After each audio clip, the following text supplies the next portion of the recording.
Before we dive into today's story, I want to take a moment to thank you for being here. Stories like these are more than just entertainment.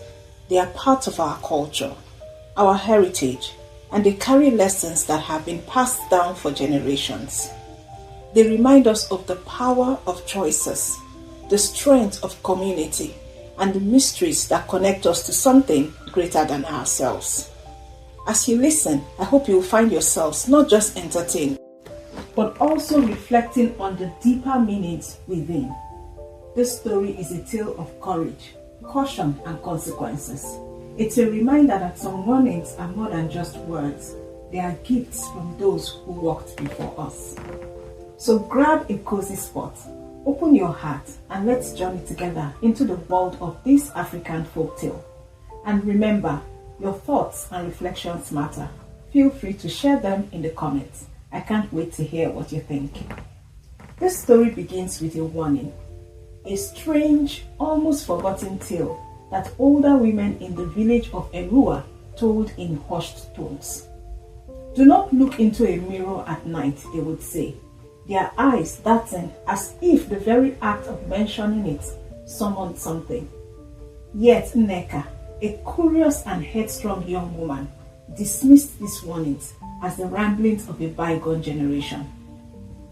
The warning first came to her when she was 8, sitting under the baobab tree with her grandmother, Mama Nnedi. Nneka, the old woman said, mirrors are not just glass. At night they open. Spirits come and go as they please.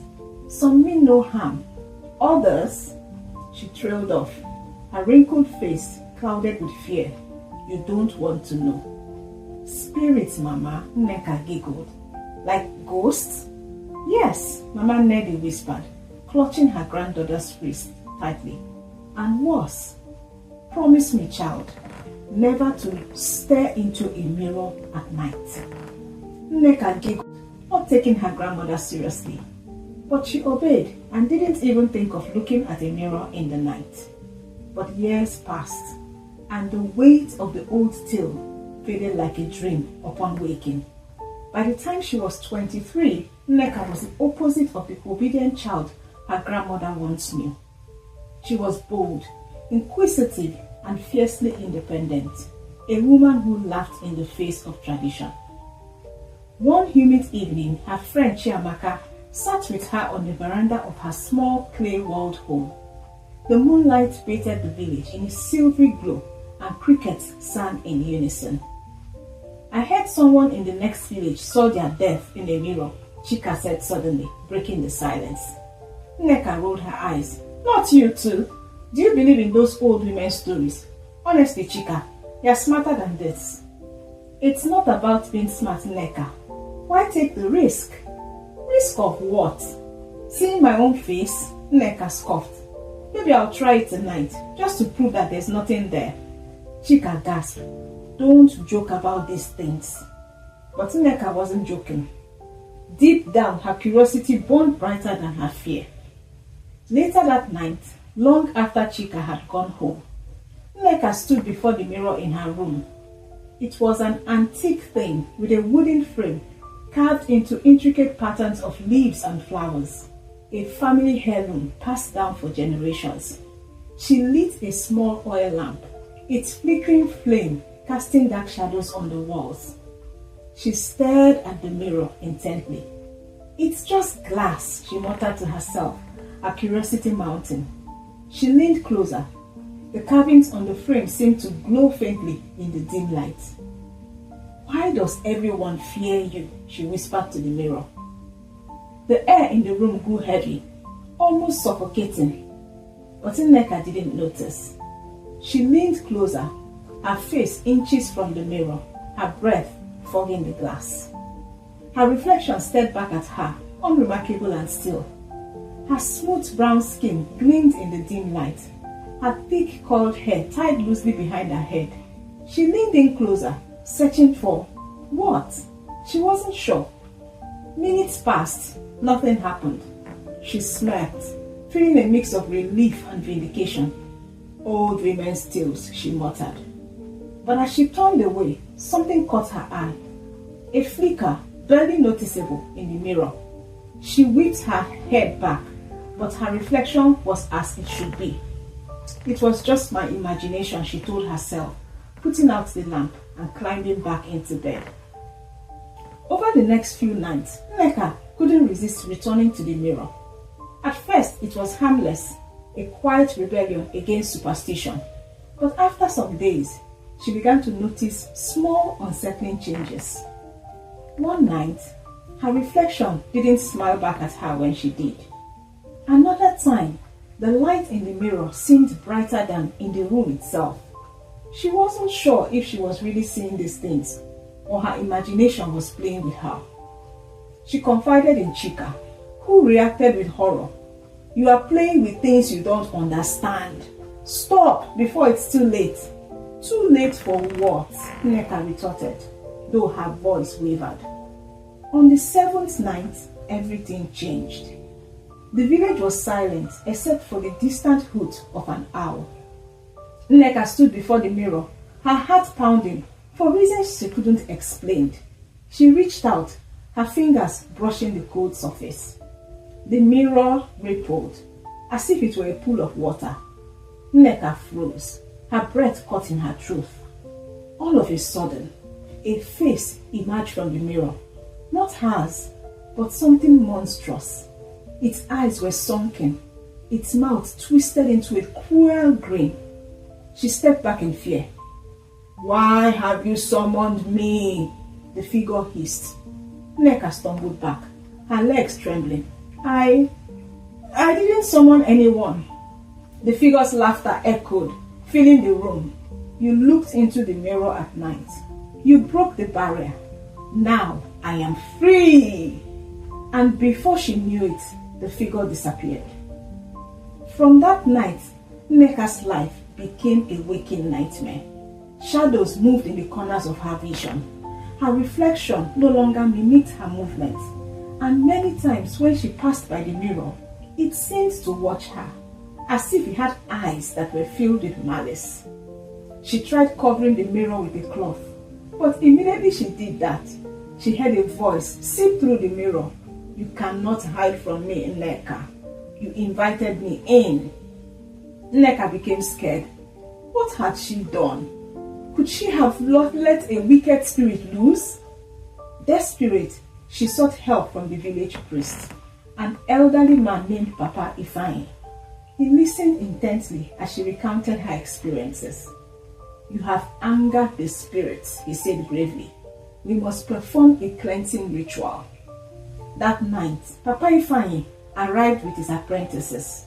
They brought herbs, candles, and a calabash filled with water. Chanting in low voices, they circled the mirror. At first, nothing happened, but as the chanting grew louder, the room turned icy cold. The mirror began to shake violently, and a deafening scream filled the air. "Do not stop!" Papa Ifeanyi shouted. The entity's face appeared again, more scary than before.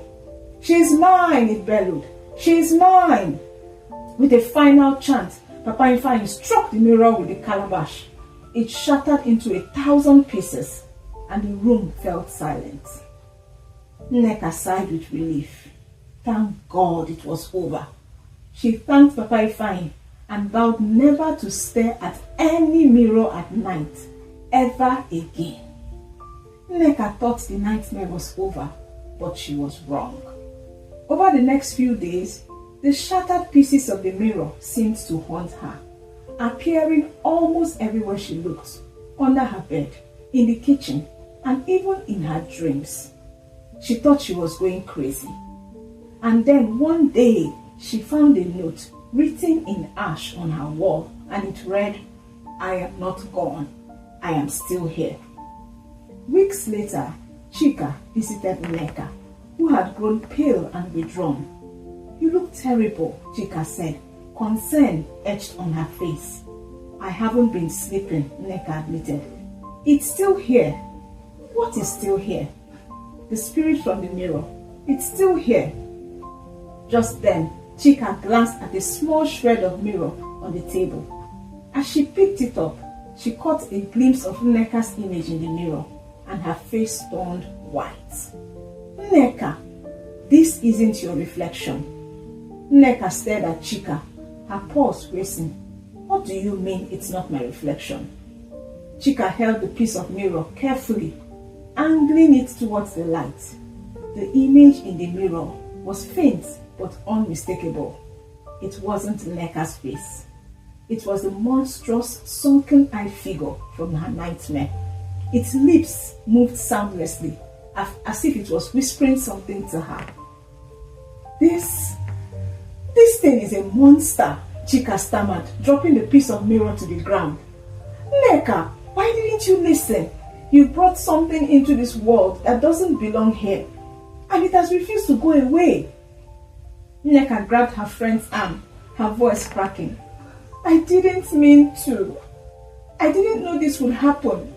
You have to help me, Chika. Chika stepped back, her face pale.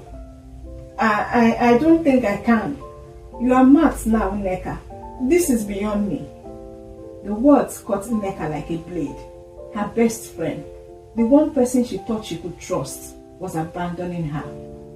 But before Nneka could argue, Chika turned and fled, slamming the door behind her. The house grew creepily quiet after Chika's departure. Nneka locked the door and sat in the center of the room, trembling. She couldn't shake the feeling that she wasn't alone. The air in the room felt heavy, oppressive, as if it were alive. Shadows danced on the walls, twisting into shapes that resembled hands, faces, and eyes. Suddenly, a voice echoed from the corner of the room. She was wise to leave you, Nneka. No one can save you now. Nneka turned sharply, her breath shallow. There, in the darkest corner of her room, the figure from the mirror materialized, its twisted grin wider than ever. What do you want from me? She screamed, tears streaming down her face. The creature tilted its head, its hollow eyes gleaming. You. I want you. Your fear. Your soul. You invited me in, and now I will never leave.